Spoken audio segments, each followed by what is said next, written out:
ये आकाशवाणी गोरखपुर है। अब आप सुकीर्ति अस्थाना से क्षेत्रीय समाचार सुनिए। देश भर में 18 वर्ष से अधिक आयु वर्ग के लिए सरकारी केंद्रों पर निःशुल्क राष्ट्रव्यापी कोविड टीकाकरण अभियान जारी है। युवाओं से आग्रह है कि कोविड से बचाव का टीका लगवाएं और अन्य लोगों को भी इसके लिए प्रोत्साहित करें। जब तक जरूरी ना हो, घर से बाहर ना निकलें और सुरक्षा के 3 सरल उपायों का पालन करें। मास्क लगाएं, 2 गज की सुरक्षित दूरी बनाए रखें, हाथ और चेहरा साफ रखें। कोविड संबंधी जानकारी और मार्गदर्शन के लिए राष्ट्रीय हेल्पलाइन नंबर 011-239-78046 और 1075 पर संपर्क करें। और अब समाचार। मुख्यमंत्री योगी आदित्यनाथ ने आज लखनऊ में कोविड-19 प्रबंधन के लिए गठित टीम 9 के साथ बैठक की और कोविड पर नियंत्रण के लिए आवश्यक दिशा निर्देश दिए। उन्होंने कहा कि प्रदेश में कोविड महामारी पर नियंत्रण की स्थिति बेहतर होती जा रही है।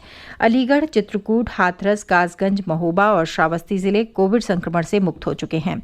इस समय 34 जिले ऐसे हैं जहां कोरोना संक्रमित मरीजों की संख्या इकाई अंक में आ गई है, जबकि 33 जिलों में दहाई अंक में कोरोना के सक्रिय मामले हैं।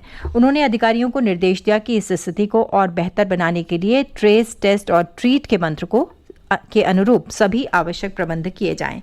उन्होंने कहा कि अधिक कोविड पॉजिटिविटी दर वाले राज्यों से प्रदेश में आने वाले लोगों की गहन कॉन्टैक्ट ट्रेसिंग और टेस्टिंग कराई जाए। ऐसे लोगों के लिए नेगेटिव RT-PCR रिपोर्ट की अनिवार्यता पर भी विचार किया जाए। उन्होंने बताया कि पिछले 24 घंटों में 2,63,450 नमूनों की जांच की गई, जिसमें से केवल 81 नए मरीजों में कोविड संक्रमण की पुष्टि हुई। इस समय प्रदेश में कोविड के कुल 1,310 सक्रिय मामले रह गए हैं। मुख्यमंत्री ने बताया कि प्रदेश में कोविड टीकाकरण का कार्य सुचारू रूप से चल रहा है। अतिशीघ्र प्रदेश 4 करोड़ कोविड वैक्सीन लगाने वाला पहला राज्य बन जाएगा। उन्होंने कोविड टीकाकरण के लिए ऑनलाइन पंजीकरण की प्रक्रिया को प्रोत्साहित करने पर जोर दिया। विश्वविद्यालय अनुदान आयोग ने शिक्षा सत्र 2020-21 के लिए परीक्षा संबंधी दिशा निर्देश और शैक्षिक कैलेंडर जारी कर दिए हैं। इसके अनुसार 2020-21 के लिए टर्मिनल सेमेस्टर और अंतिम वर्ष की परीक्षा ऑफलाइन, ऑनलाइन या मिले जुले तरीके से 31 अगस्त तक पूरी करनी होगी। परीक्षा के दौरान कोविड प्रोटोकॉल का भी पालन करना होगा। पिछले वर्ष सितंबर में आयोग द्वारा जारी किए गए दिशा निर्देश शिक्षा सत्र 2021-22 के लिए भी लागू होंगे। बीच के सेमेस्टर और वर्ष के लिए उच्च शिक्षा संस्थान यथाशीघ्र ऑनलाइन, ऑफलाइन या मिले जुले रूप में शिक्षा सत्र की शुरुआत कर सकते हैं।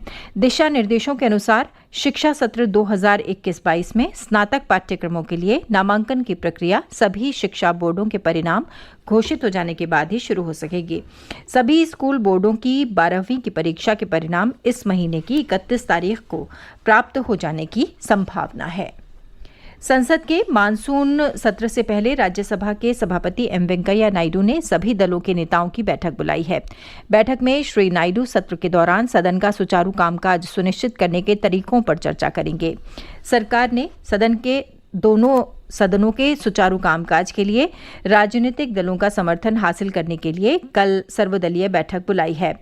लोकसभा अध्यक्ष ओम बिरला ने भी कल ही सदन के नेताओं की बैठक बुलाई है। संसद का मानसून सत्र सोमवार से शुरू होगा और 13 अगस्त को समाप्त होगा। सत्र के दौरान लोकसभा और राज्यसभा की 19 बैठकें होंगी।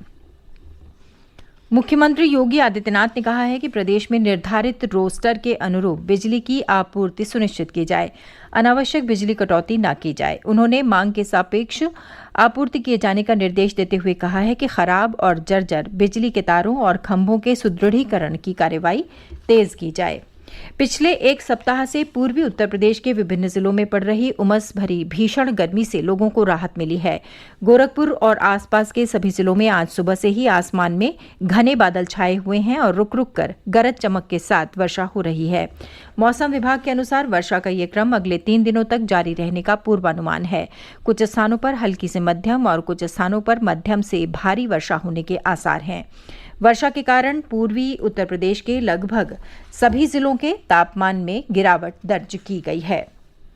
ये समाचार बुलेटिन हमारे YouTube channel AIR news Gorakhpur और ट्विटर हैंडल AIR News_GKP पर भी उपलब्ध है।